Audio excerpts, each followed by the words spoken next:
Hello everyone, welcome to Logo Learnings. So in today's session we are going to look at the 5-year plans in India between the years 1950 and 1990. The first 7 5-year plans are going to be discussed in this session. So the first, second, and third 5-year plans are coming under the first phase, that is phase one of a growth-oriented development strategy between 1951 and 1965. Here, import substitution in the industrialization are the main factors. Import substituting industrialization. So the first one is a first 5-year plan between the years 1951 and 1956. The first 5-year plan was a modest and a repairing plan. That means a modest plan means it was a simple plan. So before the independence, the Britishers just destroyed the Indian economy. So it was a simple plan to just repair all the damages caused to the Indian economy by the Britishers. It was made to take care of the severe damage to the Indian economy caused by the war, famine, then by the Britishers. They ruled, their policies were so crucial. So the Indians were not able to adjust with their policies. And also the partition of India in 1947 also created many problems and issues in India. So this plan was to raise India from those problems and to make a good condition, good environment in India. Then the first 5-year plan was known as the Harrod-Domar model of development economics, and the first 5-year plan had targeted. So the aim of the first 5-year plan was 2.1 percentage PA means per annum growth in national income. So national income means the total income of a country. So that was the target or aim of the first 5-year plan. Then development of agricultural sector. So mostly rather than concentrating on other sectors like secondary or tertiary sectors, this plan was focusing on the development of agricultural sector, that is a primary sector and its allied activities. So the main idea for the focusing on the development of the agricultural sector was that the development of agriculture would lead to a higher rate of economic growth. So it will also lead to the economic growth or higher rate of faster economic growth of India, and the performance of the plan was better due to good harvest. So due to the good harvest, it was better. The performance or this plan made a better performance in India, and it also increased the national income by 3.6 percentage per annum. So the target was 2.1 percentage, and due to good harvest and other good conditions in the agricultural sector, we were able to get a growth of the national income by 3.6 percentage per annum. So that's all about the first 5-year plan. Then coming to the second 5-year plan, that is between 1956 to 1961, it is also known as Mahalanobis strategy of development. So it is named after PC Mahalanobis because he was the founder of this, or his idea was used in the second 5-year plan. So it was adopted during the second 5-year plan, and the essentially an import substitution led growth. So import substitution was given more priority. Import was given more priority. So this led to growth, and it was a metal and machine strategy. So metal and machine was the engine or power of this strategy. So Mahalanobis strategy of development has three main aspects. So it is having three main aspects, such as a sound base for long-term growth. That means the developing or development. So it developed a sound base for the initiating the process of long-term growth. So it provided a sound base or good base for the growth over a long term. Then the second point is high priority to industrialization. So industrialization was given more priority. Then the third one is development of capital goods industry over consumer goods industry. So capital good industry means the industries which provide machine goods. So such industries were encouraged in India along with or against the consumer goods industries. Then this strategy also has it's also termed as import substituting strategy, and that means instead of importing, these goods were allowed or was encouraged to produce in India. Then it stress on self-reliance. So there are mainly four goals for the economy, like growth, modernization, self-reliance, and equity. So this strategy, or this 5-year plan, second 5-year plan, gave more stress on the self-reliance.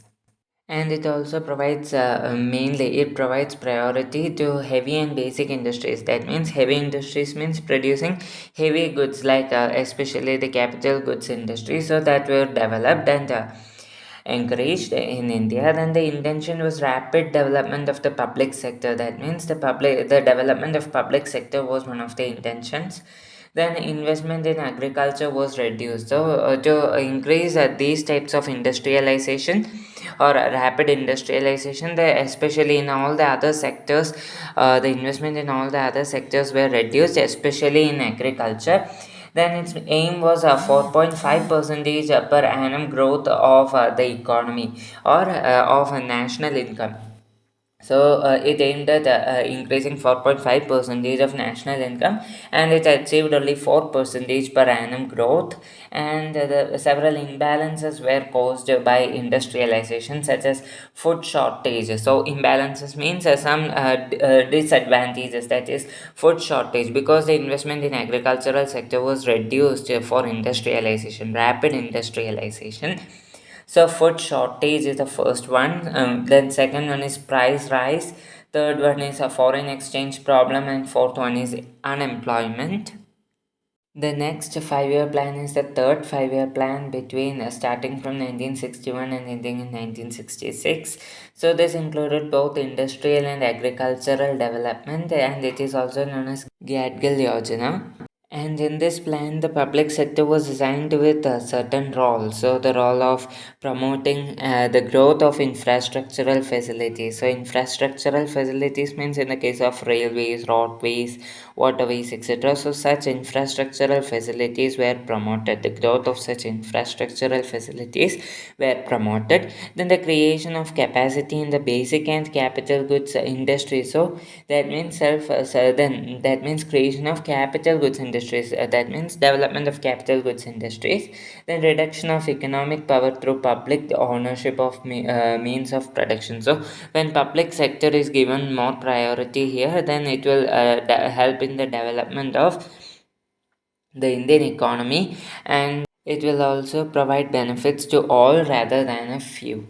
Then its aim was 5.6 percentage per annum growth in national income, then self-sufficiency in food grains, and expansion of basic industry. So those three were the main aim of this third 5-year plan, which lasted from 1961 to 1966.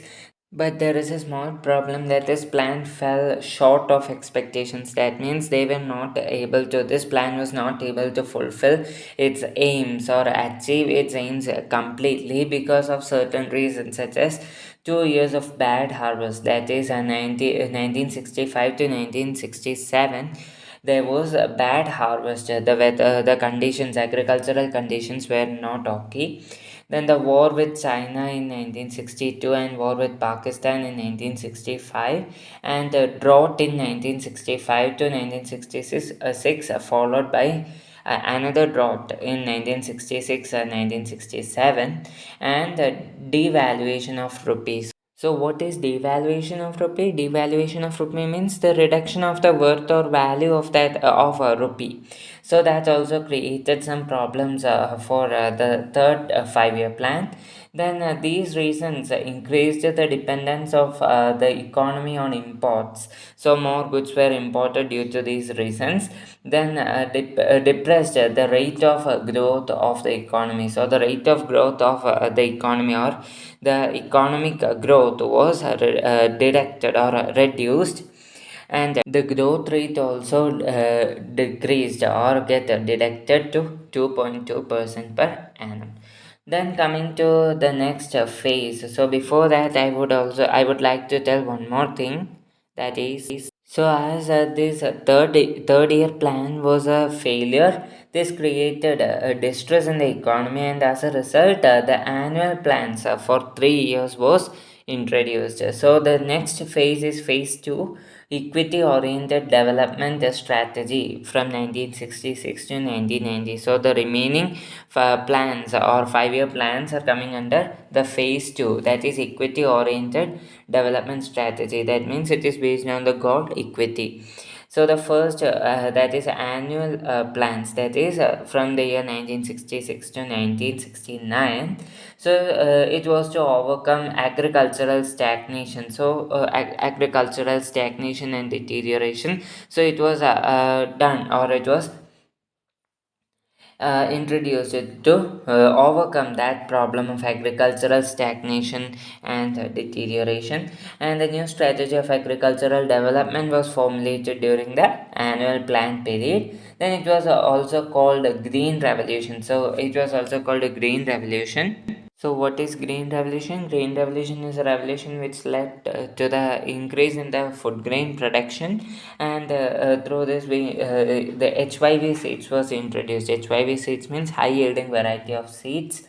Then the concentration on technological reforms in agriculture. So the technological reforms, so it also concentrated in the technological reforms of agriculture. That means in agriculture new technologies and for irrigation and so on was introduced. New techniques of agriculture was introduced, such as the use of HYV seeds or development of HYV seeds, then use of chemical fertilizers and pesticides, commercial sources of energy, that means using commercial sources of energy, then controlled water supply, etc. So, what is the commercial sources of energy? Commercial sources of energy means use of electricity, coal, then petroleum, etc. Then controlled water supply. That means the reduction in the overutilization of water was controlled. Then price support policy was introduced, and this made the agricultural prices downwardly fixed, or down less than the equilibrium price. Then changed the future planning in many ways, such as the new agricultural strategy, that is NAS, increased. So the introduction of new agricultural strategies, or NAS, increased the use of industrial inputs in agriculture, that is industrial new techniques of or new techniques of production was used in agriculture. Previously, the inputs used in agriculture was produced in the agricultural sector or the primary sector itself, but it was changed to another way, that is, the agricultural sector used the inputs produced by the industries. So it also increased the employment opportunities, and also it provided agricultural and industrial linkage. Then the next one is the fourth 5-year plan between the years 1969 and 1974. So it emphasized the growth with stability. So we know that the third 5-year plan was a failure. So as a result, they this growth with stability. So they end up with the emphasizing of growth with stability. Then it also emphasized the reduction or reducing fluctuations in agricultural production and reducing dependence on foreign assistance.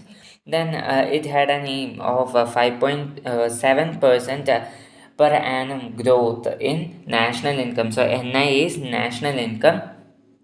Then also they achieved a 3.4% per annum growth in national income. So there was a reduction in the achievement due to some problems such as poor monsoons and shortage of some critical inputs, especially power and actual.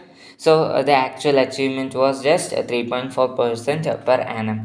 Then the fifth 5-year plan, that lasted from 1974 to 1979. So this has stressed on the elimination of poverty and wanted to increase the rate of growth of a domestic product. Then aimed at 4.4. So what is a domestic product means mostly based on agriculture. Then aimed at 4.4% per annum increase or growth in national income, and that we achieved 4.9% per annum increase in national income. So it is a gain. Then coming to the next one, that is sixth five-year plan, which lasted from 1980 to 1985. So it centered around the food and fuel. So the main objective was food and fuel. It was based on food and fuel. Then green revolution was also extended and expanded. Then the use of inputs of several industries in agriculture was also increased. That means we know that previously it was the inputs were produced in the agricultural sector itself, but it was also the people started to use many more goods or inputs from different industries in agricultural sector. So petrochemicals and consumer durables were the engines of growth of industry. So in the Mahalanobis strategy, that is the second five-year plan, it was metal and machine strategy, but here it is petrochemicals and consumer durables, and several programs were directed or constructed or was introduced to tackle poverty problems or to avoid or eliminate the poverty problems. Then also aimed and achieved. So we have aimed at a 5.2% per annum increase in national income, and we have achieved it too. Then the good agricultural performance and rapid growth in the service sector was some of the features which allowed us to achieve that aim, or these features made this five-year plan, sixth five-year plan is success, such as good agricultural performance and rapid growth in service sector.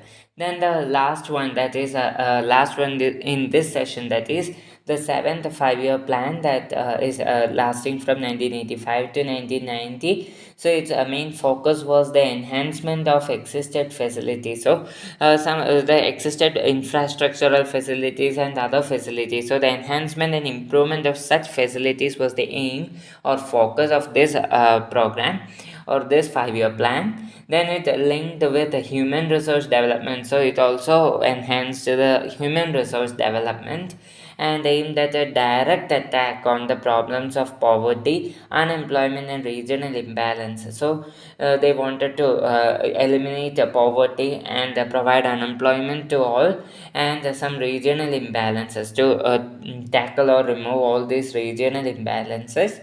Then anti-poverty programs were conducted to remove unemployment or to eliminate unemployment. Then extended green revolution for good agriculture or for better agriculture in new areas, and 5 percentage per annum growth in national income. So it was aimed, aim was a 5 percentage of increase in national income, but due to bumper harvest in some years led to impressive growth, and we had a 6 percentage per annum growth in national income due to bumper harvest in some years. So that's all about these seven five-year plans, and actually there were 12 five-year plans, and this five-year plan system was replaced by Niti Aayog in 2015. So what is Niti Aayog? Niti Aayog is a national institution for transforming India, and it was formed in January 1st, 2015 through a union cabinet resolution, and this policy is a think tank of the government of India, and the chairperson of Niti Aayog is the Prime Minister, and the union ministers will be the ex officio members. And so that's all about this session. So just go through the summary of this session, that is the seven five-year plans. So the twin objectives of planning was growth with welfare, and the central theme running through all the FYPs, that is five-year plans, has been to bring about a speedy growth of national income and to achieve development and modernization of both agriculture and the industry. So that means was to develop and modernize agriculture and industry for the enhancement of agriculture and industry and for the growth of national income. So we have seen that the aim was an increase in this much amount of percentage of national income in each of the five-year plans, and so we can summarize that it was the aim was to for the growth of national income as well as for the modernization of agriculture and industry, and remove poverty and unemployment and ignorance. That means to benefit the people living in India and to ensure equitable distribution of income. That means everyone, that means the per capita income. So, to ensure good per capita income in India, to reduce concentration of economic power. So concentration of economic power within the hands of a few. So to avoid such problems, the public sector was given importance during some 5-year plans. Then to build a social order in which all people share equal opportunities for economic and social advancement, so everyone are equal before the law. So that's all about this session. So hope it's very clear and helpful for you. So please do comment your queries in the comment section, and hope it's very clear. So please do like, share and subscribe my channel, and press the bell icon to get notified whenever I upload a video. So thanks for watching. Have a nice day.